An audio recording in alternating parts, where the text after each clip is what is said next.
ইকামার মেয়াদ শেষ হওয়ার কয়দিন পর্যন্ত বারক্যাশ ব্যবহার করা যাবে? খুবই গুরুত্বপূর্ণ একটা প্রশ্ন। এটা অনেকেরই প্রশ্ন।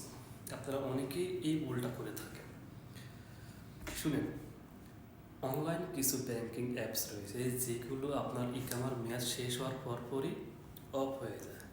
অফ হওয়া বলতে আপনি যখন অ্যাপসে ঢুকবেন তখন your ID is expire, renew করতে বলবে। যতক্ষণ না আপনি না রিনিউ করবেন ততক্ষণ আপনি আইডিতে ঢুকলেই এই লেখাটা আসবে, এমন একটা লেখা আসবে।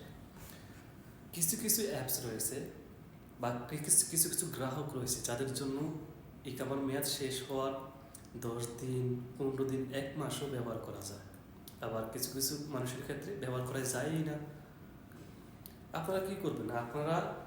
আপনাদের যে করণীয় সেটা হচ্ছে, আপনি যখন মনে করবেন যে আপনার ইকামার মেয়াদ শেষ পর্যায়ে, তখনই আপনি টাকাগুলো উইথড্র করে ফেলবেন। যদি আপনার অ্যাপসে টাকা থাকে, যে কোনো ব্যাংকে অবশ্যই উইথড্র করে রাখবেন। আর একটা ভুল অনেকেই করে থাকে যে ইকামার মেয়াদ 1 দিন অথবা 2 দিন থাকা আগেই বাংলাদেশে টাকা পাঠায়।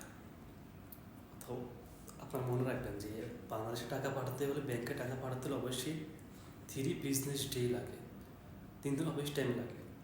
সো যদি কোনো কারণে কোনো ঝামেলা হয়ে যায়, সেক্ষেত্রে কিন্তু আপনার ইকামার মেয়াদ শেষ হয়ে গেলে ওটা অনেক টাফ হয়ে যাবে। আর হ্যাঁ, আপনার অ্যাপসে যদি টাকা থাকে, যদি ইকামা এক্সপায়ার হয়ে যায়, সেক্ষেত্রে আপনি টাকা ফেরত পাবেন, কিন্তু অনেক ঝামেলায় পড়তে হবে।